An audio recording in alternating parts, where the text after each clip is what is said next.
Oke, Assalamualaikum warahmatullahi wabarakatuh. Saya Bulan Sekar Asri dari kelas SKME 004. Di sini saya akan membuat tugas video presentasi ya di mata kuliah pengantar aplikasi komputer. Saya akan menjelaskan dari pertemuan 1 untuk Word-nya dari pertemuan 1 sampai UTS. Kemudian dari pertemuan 11 sampai pertemuan 21 itu saya menjelaskan Excel. Excel maksudnya. Oke, di sini pertemuan 1. Sini pertemuan 1. Di sini ada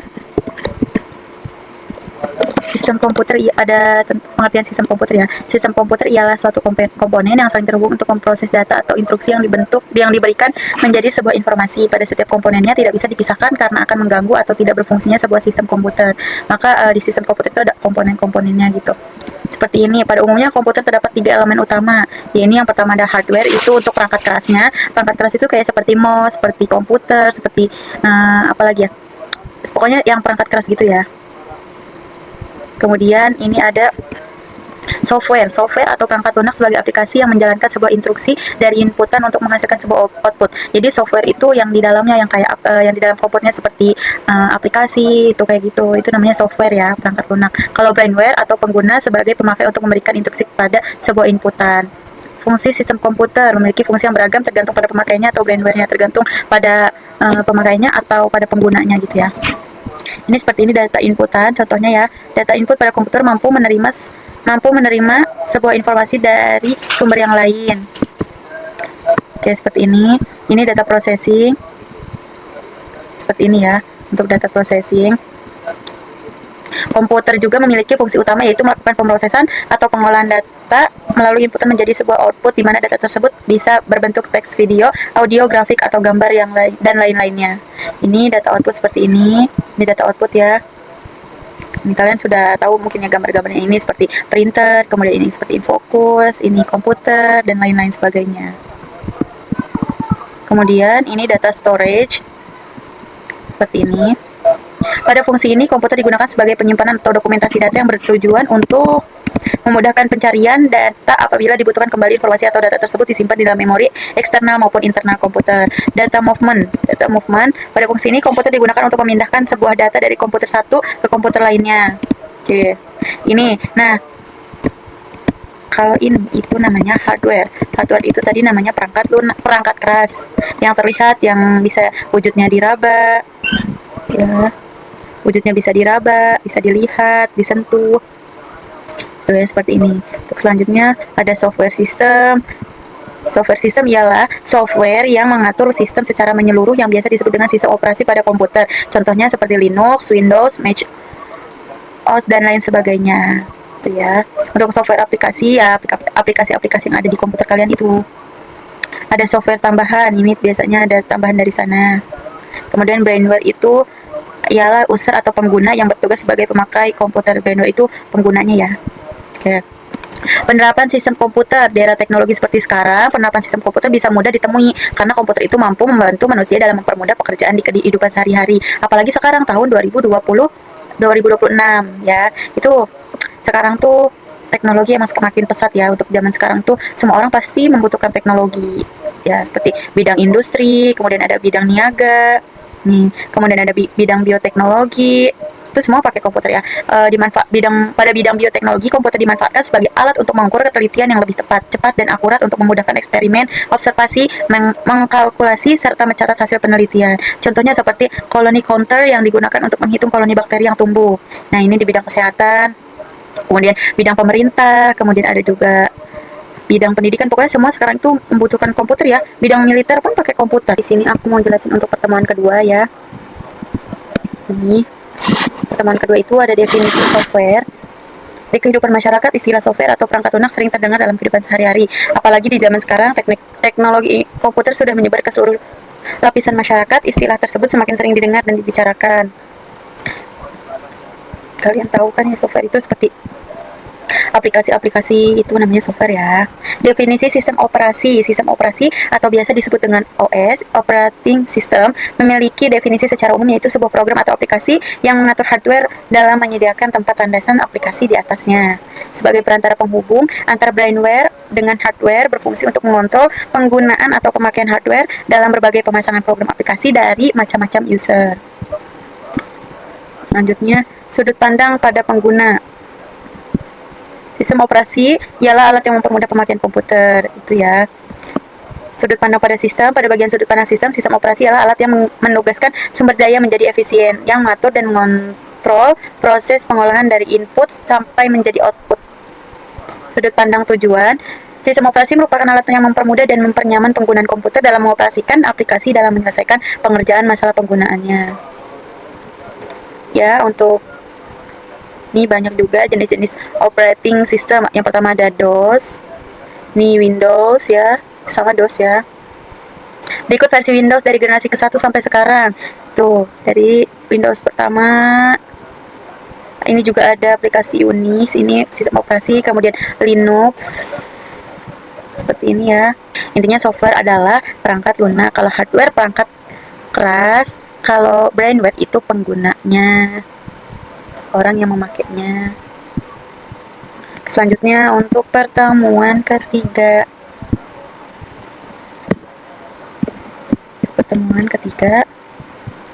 Ini pertemuan ketiga. Pertemuan ketiga, pengertian tentang Word. Nah, apa sih itu Word? Word adalah aplikasi software atau aplikasi untuk pengolahan kata pada produk Microsoft. Word processing atau pengolahan kata yang berkaitan dengan pekerjaan atau aktivitas dapat dilakukan di Miss Word, seperti membuat dokumen, amplop, laporan, surat pekerjaan, dan lain sebagainya. Kalau Microsoft Word ya seperti itu, tinggal pada pojok sebelah kiri bawah, pilih dan klik button Start pada tampilan Windows. Seperti ini. Pertemuan keempat ini tentang watermark. Watermark itu penanda gitu ya guys. Nih, page color, page borders. Jadi kalau misalkan kalian membuat sebuah video, kalau kalian tidak mau dicuri, itu harus pakai watermark gitu. Tanda air yang telah disematkan. Page color itu digunakan untuk mengatur warna latar halaman dokumen tergarap. Di sini, user disuguhi sejumlah pilihan warna opsional sebagai warna latar dokumen yang tengah diaktifkannya. Seperti ini nih ya. Mana tuh? Nih.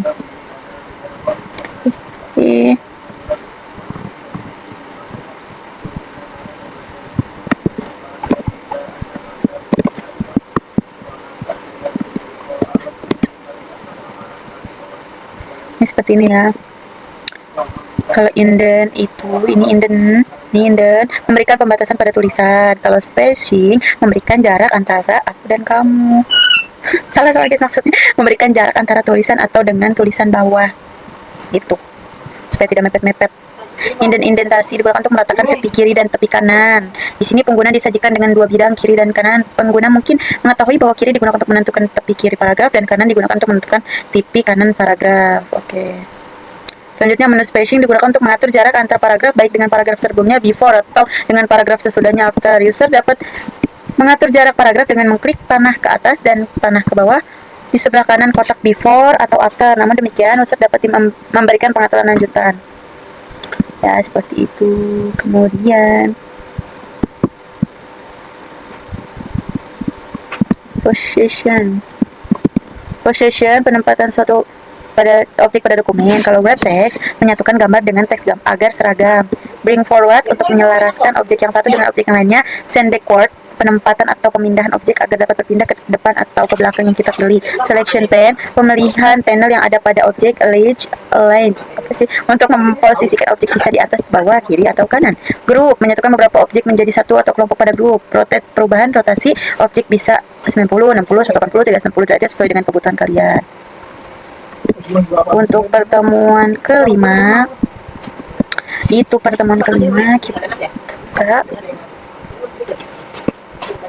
itu tentang bullet dan numbering. Bullet itu seperti kayak ada titik-titik ABC gitu loh ya. Nih, seperti ini. Blok tulisan pada halaman kerja, klik button bulat, tentukan bulat yang sesuai yang kalian inginkan. Nih, seperti ini ya. Seperti ini, tanda bulat itu seperti ini. Oke, lanjut kita pertemuan 6. Oke, pertemuan 6 ini definisi tentang table. Nih, cara membuat table ya, seperti ini. Kita ke Word, kemudian ada di insert itu ya. Kemudian masuk ke bagian insert, lalu pilih table, insert table, pilih kotak pada table tersebut. Contoh 2x2, 2x3, 4x4 disebut. Seperti ini ya, kalian tinggal milih aja. Misalkan kalian membuat 2 table berarti pencariannya 2 table. Kalian pilih ke bawahnya berapa, seperti itu ya. Lanjut, di sini juga ada sama jika kalian misalkan membuat 3 table sama 3 ke bawah, jadi 3 dikali 3 seperti itu ya. Ini untuk pembuatan table menggunakan insert table. Nih, setelah jadinya seperti ini. Jadi number kolomnya 2 di sini. Terus number of rows-nya 2. Jadi 2 2 seperti itu ya. Mengatur garis-garis tabel menggunakan tabel border, blok tabel, klik paragraf, pilih border, all border. Oke. Seperti ini tampilannya. Kalau untuk bottom border, berikan garis tepi bawah aja, jadi hanya bawahnya aja. Untuk top border, berikan garis tepi atas. Nah, kalau left border, berikan garis samping kiri. Kalau right border, samping kanan. Kemudian no borders itu dihilangkan semua garisnya, jadi tidak ada garisnya. Kalau all borders itu berikan semua garis di atas, bawah, kanan, kiri. Kalau outside itu berikan di luar table. Kalau inside itu di dalam tabel. Inside horizontal border, berikan garis horizontal dalam tabel. Seperti ini, kalian jika ingin mengkreasikan, misalkan mau kasih warna, seperti ini pemilihan tabel desain itu adanya di tabel desain ya di sini. Nih kalian tinggal pilih aja sesuka kalian. Kalau mau diwarnain bisa tuh, tinggal otak-atik sendiri aja gimana selera kalian. Pemilihan ukuran garis untuk tabel di sini ada masih di tabel desain ya. Nih kalian mau ketebalannya itu berapa? 1 atau yang mau tebal banget itu 6 di sini nih. Jadi kalian tinggal pilih. Ini seperti ini. Contohnya ketika kita memilih ukuran garis 4/1/2 yaitu akan tampil seperti ini tabelnya ketebalannya. Tuh, mengatur garis tabel menggunakan tabel border dan shading. Seperti itu ya. Oke, lanjut untuk pertemuan ke-7. 7. Ini pertemuan 7. Penjelasan tentang mail merge. Mail merge itu biasanya kita bisa buat sertifikat ya. Mail merge, pembuatan mail merge berupa dokumen seperti surat undangan, sertifikat, ID card atau tanda pengenal dan lain-lain, di mana mail merge di sini digunakan oleh pengguna yang akan mencetak dokumen tersebut dalam jumlah yang sangat besar dan banyak. Jadi kalau kalian mau buat sertifikat, mau buat ID card, kalau nulis manual kan susah ya. Jadi kita pakai rumus mail merge gitu. Nanti di Word kalian ada itu mail merge itu ya. Jadi supaya mempermudah. Kalau tulis tangan satu-satu kan ribet ya. Kegunaan mail merge, salah satu fungsi dari penggunaan mail merge adalah penggunaannya dalam membuat dokumen kerja yang sangat banyak. Misalkan kalian mau buat sertifikat 1000 orang, kalau satu-satu bisa pegel ya, bisa 3 hari 3 malam. Kalau untuk mail merge itu sehari pun paling lambat sudah jadi, itu maksimal. Tergantung lagi kembali ke orangnya sih ya. Contoh pembuatan mail merge nih, surat undang bisa tanda pengenal, ID card, itu terus sertifikat, gitu. Nah, gimana cara membuatnya? Yang pertama itu kita buat dulu nih datanya di Excel seperti ini ya, kotak-kotaknya. Kita buat dulu datanya kayak apa aja nih, misalkan sertifikat kan ada nilai yang nilai matematika, nilai Excel, nilai fisikanya gitu. Kemudian kalau kita sudah buat, di save, datanya di save. Setelah kedua file dokumen master dan datanya di save, sudah siap, kita akan buka file master yang berbentuk Microsoft Office, Word, dan pilihlah mailing buttons kayak gini ya. Nih, seperti ini. Tuh, kemudian habis dari mailing, kita pilih select recipients. Nih, di sini ada. Itu masih di mailing ya. Nih, seperti ini ya.